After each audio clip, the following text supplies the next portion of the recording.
투자하실까봐 좀 걱정입니다. 올해는 적어도 상반기까지는 투자 수익이 마통 대출 이자를 넘어서기가 쉽지 않은 한 해가 될 것 같습니다. 자, 김지선 기자가 아까 택시 합승제 부활 얘기를 좀 해주시죠. 네, 그 올해 상반기에 이 심야 시간대에 택시가 잘 잡히지 않을 때, 뭐 예를 들어서 카카오 택시 같은 그런 택시 앱으로 자발적인 합승 서비스를 허용을 하겠다라고 정부가 발표를 했고요.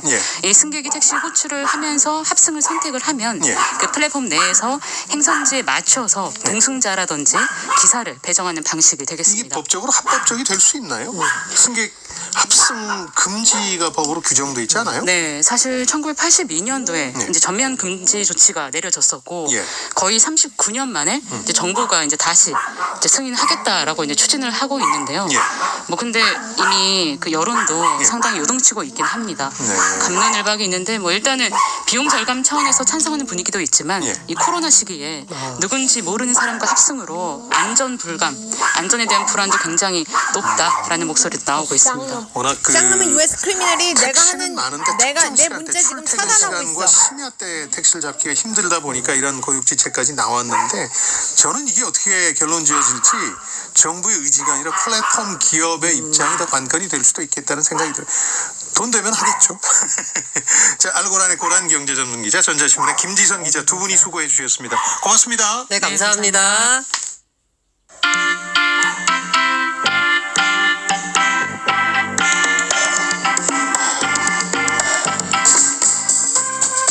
지금 여러분께서는 생활경제연구소 김방희 소장이 진행하는 성공예감 김방희입니다를 듣고 계십니다. 참여해주신 여러분께는 추첨을 통해 판촉물 전문그룹 기프코에서 텀블러 세트를, 아름다운 식탁 창조 주비푸드에서 자연에서 갈아 만든 생와사비를, 피부관리 전문점 얼짱 몸짱에서 마스크팩을, 성공예감에서 정성스럽게 준비한 커피 쿠폰을 보내드립니다. 당첨자는 성공예감 김방입니다 홈페이지에서 확인하세요. 자, 오늘 경제상식 퀴즈, 주식 시세판에서 주가 상승과 하락을 뜻하는 두 가지 색깔 순서와 상관없이 보내주십시오 하고 요청드렸더니 유정선 님이 멋쟁이는 역시 블랙 앤 화이트죠 해주셨는데 저 놀리시는 거죠. K2405번 님도 태극기라면 하얀색 검정색이군요 해주셨는데 태극기가 아니라 태극 문양의 두 가지 색깔입니다. 김동희님 정답 맞춰주셨고요. 도로는 온통 노랑 흰색 분홍빛으로 가득하네요. 봄꽃 보는 재미가 있죠. 시세판은 그렇지 못합니다만은 그래서 오늘 문제로 좀 준비를 했고요. 9545번님이 주식 투자는 원금을 찾아가는 위대한 여정이라고 들었는데 정말 그런 것 같습니다. 아직도 원금까지 갈 일이 먼 모양이시군요. 힘내시고요. 즐기셔야 됩니다. 그래야 오래 할 수 있습니다. 그리고 결과도 좋을 수 있습니다. 미국은 좀 반대입니다. 그래서 왜 그런가? 거래소 홈페이지도 올라와 있습니다만 제 생각은 조금 다른데 어쨌든 우린 일본을 따라하다 보니까 그렇게 된 것 같아요. 일본, 우리 아시아 쪽이 이 색깔이 좀 좋다, 열정적이다 혹은 부를 상징하는 색깔로 돼 있는 반면에 미국이나 유럽 같은 서양에서는 이 파란색을 더 좋은 의미로 쓸 때가 많습니다. 그리고 다른 한 가지 색은 좀 뭐 피를 연상한다고 그럴까요? 그래서 어떤 색깔로 시세판이 꽉 차 있으면 우리 쪽에서는 대단히 좋은 날이다 하지만 미국 쪽에서는 피의 무슨 요일이다 이런 표현이 등장하기도 합니다. 그래서 상당히 그 색깔에 대한 이해가 다르기 때문에 시세판도 주의해서 봐야 됩니다. 제가 한 가지 색깔은 말씀드렸고요. 다른 색깔 하나를 골라서 두 가지 그냥 순서와 상관없이 보내주시면 됩니다. 토요일 성공예감 별책 프로그램은 예고해드린 대로 앙드레 코스톨라니의 투자는 심리게임이다 읽습니다. 주식 공부하면서 투자합시다 3편인데요. 오래전 예들이 많이 들어있긴 합니다만은 이 주식이라는 건 영원한 역사의 반복 같습니다. 그래서 이번에 책이 상당히 의미가 있는데 이 책을 고른 이유는 별책부록에서 밝혀집니다. 짧은 문자 50원, 긴 문자 100원이 드는 샵 9730번이나 KBS 콩으로 참여해 주시고요. 성공예감이 다음 주부터 포스트 코로나 경제 향방은 이런 주제로 여러분들이 궁금해하시는 이 올 한 해 그리고 그 이후에 경제 향배와 관련된 주간 특집을 준비했습니다. 각 분야에서 정말 좋은 또 검증된 성공예감 패널들로 경제 그 변수들을 짚어드릴 겁니다. 월요일 주식 시작으로 해서 부동산, 자영업, 트렌드와 기술, 인구 변화와 경제 구조까지 여러 측면에서 코로나 시대 이후를 미리 좀 앞당겨 준비해 보겠습니다. 특히 이번 특집에는 평소보다 더 많은 풍성한 선물을 준비했거든요. 여러분 많은 참여 부탁드리겠습니다. 겪어본 사람들만 안다는 아파트 층간소음. 층간소음엔 쿵쾅거리는 생활소음 말고도 중요한 원인이 하나 더 있는데요. 바로 우리나라 아파트 건물 구조입니다. 한 아파트의 공고문을 보면 벽식 구조라고 적혀 있는데요. 아파트 구조는 크게 기둥이 있냐 없냐로 벽식, 기둥식 등으로 나눌 수 있습니다. 그중 기둥 없이 벽이 천장을 받치는 형태가 벽식 구조인데요. 이 구조는 기둥이 없어서 같은 높이의 아파트라도 층수를 더 많이 올릴 수 있어서 가성비가 좋지만 천장과 벽이 붙어 있어 위층의 진동이 아래층에 그대로 전달되기 때문에 층간소음에 취약하죠. 반대로 보와 기둥이 천장을 받치는 구조인 기둥식 구조는 재료비가 많이 들어 사업성이 떨어지는 측면이 있지만 진동이 보와 기둥에 분산돼서 층간소음이 덜하다는 장점이 있습니다. 벽식 구조는 특히 리모델링도 어려운데요. 벽으로 건물을 지탱하는 거라 함부로 벽을 허물 수 없기 때문에 10년 만에 이화여대 부교수 공급을 하기 시작을 했는데 쉽고 빠르게 싸게 지으려고 하다 보니까 벽식으로 빨리 올리게 됐죠. 햇빛과 환기에 민감한 한국 사람들이 유독 판상형 아파트를 선호하다 보니 기둥 없는 벽식 구조가 많아졌다는 지적도 있어요. 그러면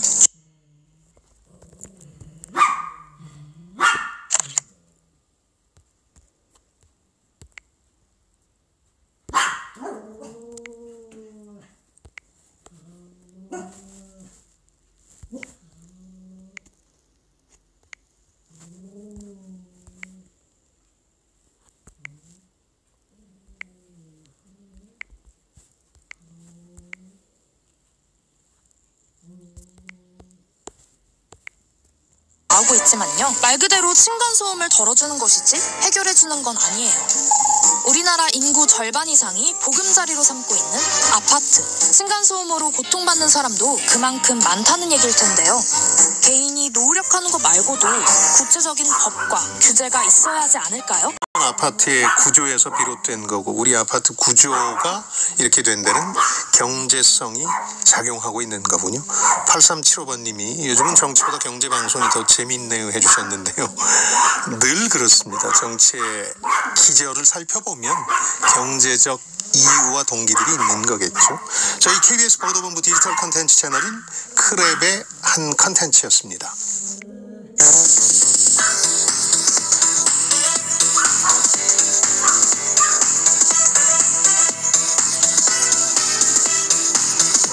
경제를 듣습니다. 성공을 부릅니다. KBS 1라디오 성공예감 김방입니다. 이 사연은 꼭 좀 소개해드려야 되겠군요. 아까 개발자 몸값 올라간다 이런 말씀드렸는데요. 7529번님이 개발자시군요. 이런 상황이 된 이유는 온라인이라는 게 24시간 서비스이기 때문입니다. 은행마트처럼 영업시간이라는 게 정해진 게 아니다 보니까 업무 시간이 늘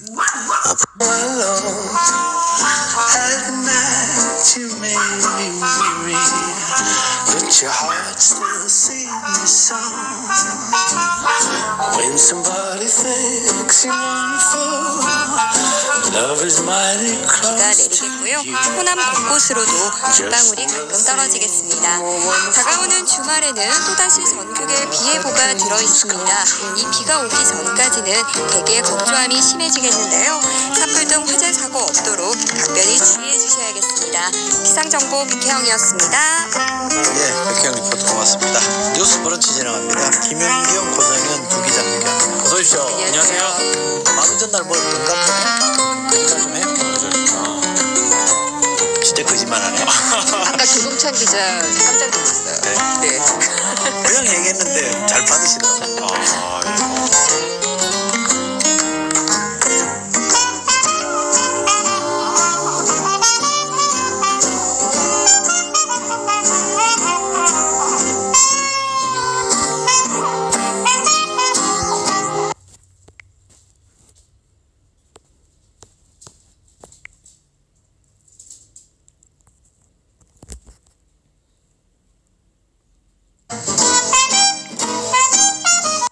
나중에 이제 세월아 내월아 하는 겁니다. 뭐 적반하장으로 아직 가족끼리 왜 이렇게 빡빡하게 하느냐.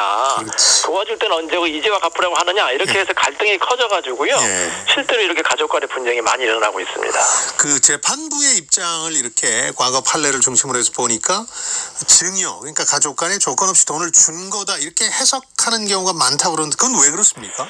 일단은 가족 간에는 이제 대여보다는 증여로 추정을 하는데요. 실제로 제가 이제 이혼 전문 변호사다 보니까 이혼 사건에서도 이런 경우가 많은 게 보통 이제 뭐 부모님이 이제 집을 사주고 결혼하는 경우가 있지 않습니까?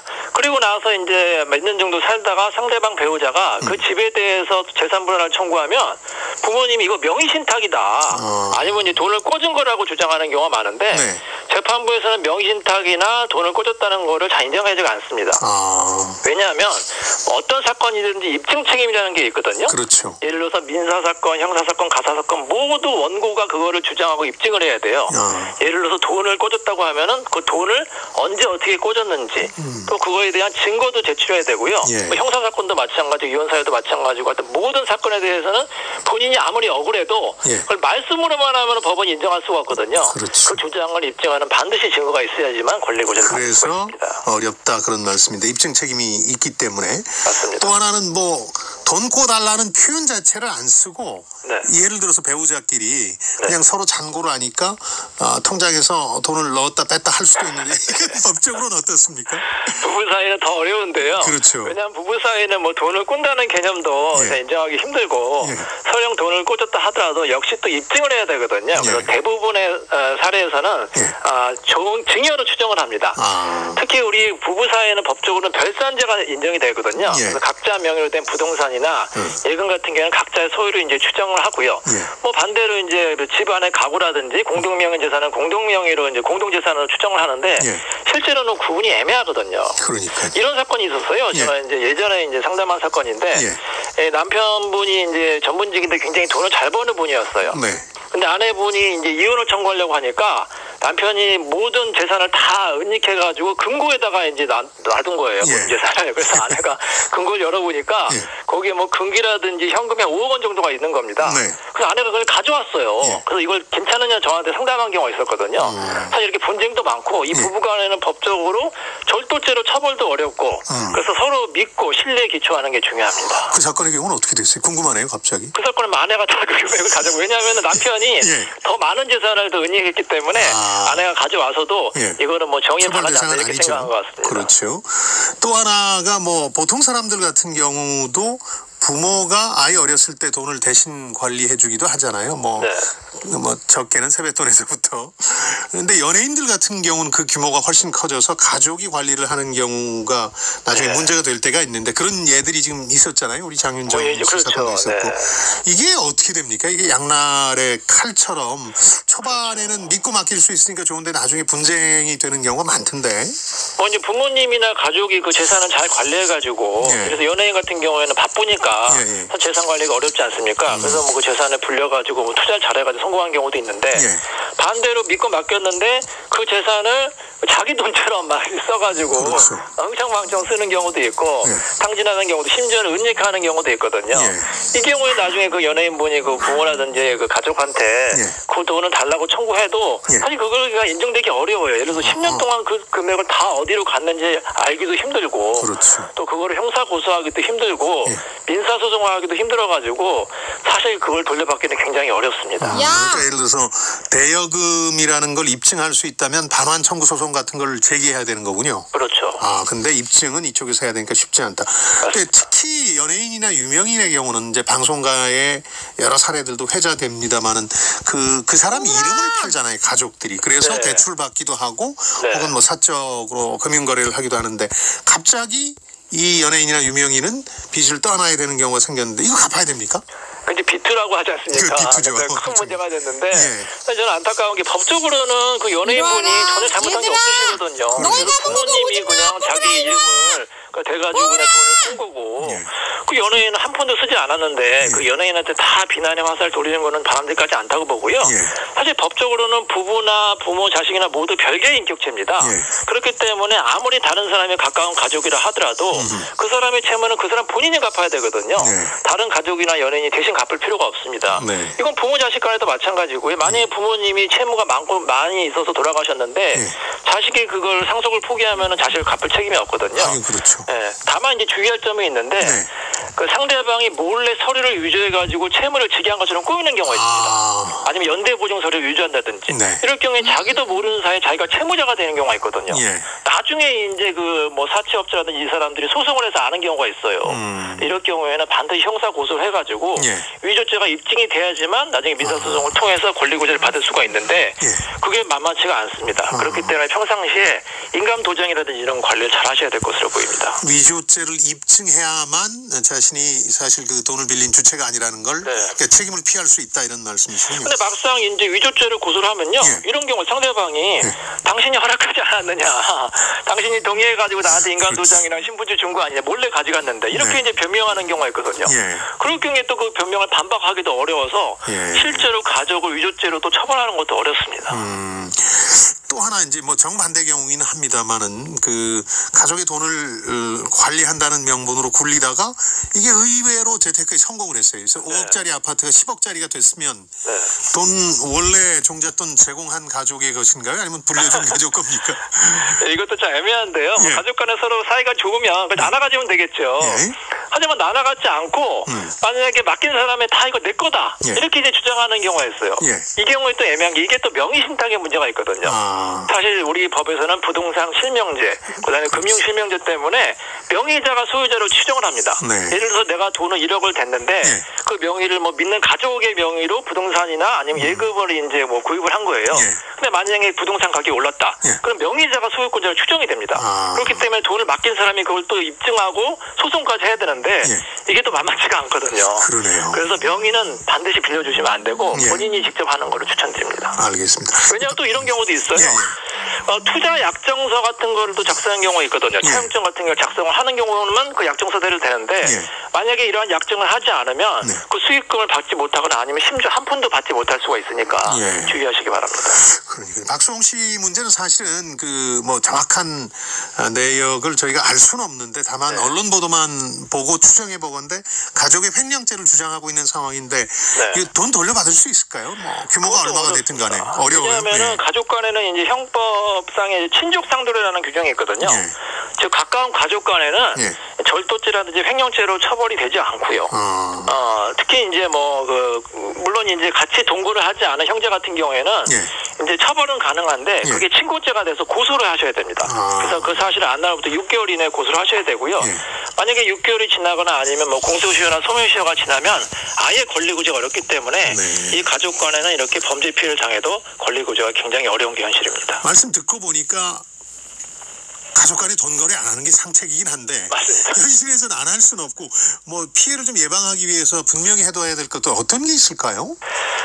소액 같은 경우에는 최악의 경우에는 내가 그냥 준다 이렇게 땡긴다 이렇게 생각하고 그렇죠. 하지만 거액 같은 경우에는 아무리 가족 간이라 하더라도 간단히 좀 증거를 마련하시는 게 좋아요. 가장 바람직한 게 차용증인데 차용증을 좀 써달라고 하게 난감하면 이렇게 하시면 됩니다.